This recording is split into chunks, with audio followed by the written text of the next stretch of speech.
Masters complete করলাম, যদিও ওয়াজ নসিহত আগের থেকে করি, টাকা পয়সা কম ইনকাম করি না, তারপরেও থাকে না। আমি বললাম দেখো আল্লাহ বলতেছে বিয়ে না করলে সম্পদ বাড়ে না।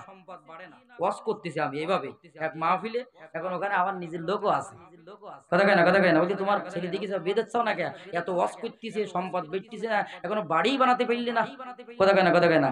আসলে আল্লাহ বলতেছেন 18 নম্বর পারা 13 নম্বর পৃষ্ঠা সূরা নূরের ভিতরে আল্লাহ বলতেছেন ওয়া আনকিহুল আয়ামা মিনকুম ওয়াস-সালিহিনা মিন ইবাদিকুম ওয়া ইমাইকুম ইয়াকুনু ফুকারা ইগনিহুমুল্লাহু মিন ফাদলি। আল্লাহর আয়াত দেখেন, যারা যৌবন প্রাপ্ত হয়েছে, বিয়ের বয়স প্রাপ্ত হয়ে গেছে, এরপরও বিয়ে দেয় না, বিয়ে দেয় না, বাপ মোটে বোঝে না, কিছু তো করে না, ছেলে তো এখনো নিজের পায়েই দাঁড়ায় না।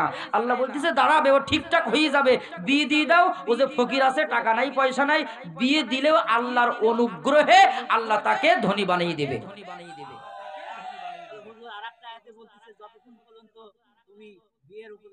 হ্যাঁ, এবার শোনেন, যুবকরা ঠিকঠাক করলে হবে না।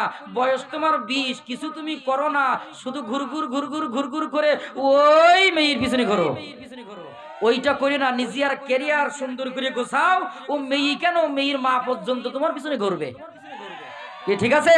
এই জন্য নিজেদেরকে তৈরি করতে হবে। যুবকেরা রাজি আছো? নিজেদের ক্যারিয়ার গুছাতে হবে, নিজেদের যৌবনকে হেফাজত করতে হবে। যৌবনকে উল্টা পাল্টা করলে হবে না। যদি উল্টা পাল্টা করো, ও কিন্তু আগের থেকে অন্য জায়গায় উল্টা পাল্টা করলে তোমার সাথে চলে আসবে। এই জন্য কোন রকম উল্টাপাল্টা কাজ করা যাবে।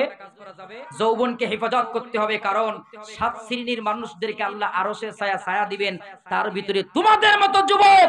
তোমরা তো সেই যুবক, তোমরা তো আলীর উত্তরসূরি, খুবাইবের উত্তরসূরি, ইসলামের কর্ণধার তোমরা। তোমাদের জন্য এই জমিনে ইসলাম প্রতিষ্ঠিত হয়েছে, তোমাদের জন্য এই বাংলার জমিনে আলেম ওলামা মুক্তি পেয়েছে, তোমাদের জন্য হাজারো মাজলুমের চোখের পানি থেকে রেহাই পেয়েছে। আগামীর বাংলাদেশ যদি সুন্দর করে গড়তে হয়, যুবকদেরকে ঐক্যবদ্ধ হতে হবে। ও নাটোরের যুবকেরা, আজকের যুব সমাজের উদ্যোগে মাহফিল, তোমাদেরকে আজকে অঙ্গীকারবদ্ধ করতে হবে।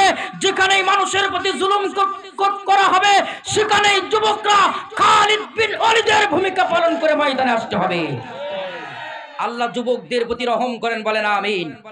আল্লাহ যুবকদের প্রতি রহম করেন, বলেন আমিন। আল্লাহ যুবকদের একটা কর্মস্থলের ব্যবস্থা করেন, বলেন আমিন। আমার ভাইরা, একান্ত আপনজনের আমার, যাই হোক, দীর্ঘ সময় আপনারা যে বসেছেন, এটা আল্লাহর শুকরিয়া, আল্লাহ আপনাদের প্রতি রহম করেন। তো আপনারা অনেকেই দিয়েছেন।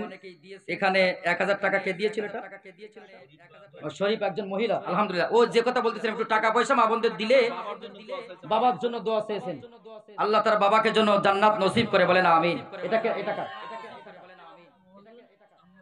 আল্লাহু আকবার। আপনার মহাজন ফজলপুর ভান্ডার, আহমদপুর থেকে ফজলপুর ভান্ডার কত দিয়েছেন? এখানে 5000 টাকা। নারায়ে তাকবীর। আল্লাহ দানকে কবুল করে, বলেন আমিন। আল্লাহ তার ব্যবসা বাণিজ্য সহ তার কর্মস্থলকে কবুল করে, বলেন আমিন। আল্লাহ তার প্রতি রহম করে, বলেন আমিন। এই 500 টাকা কেটে আসুন। মসজিদের ক্যাশিয়ার সাহেব 500 টাকা এখানে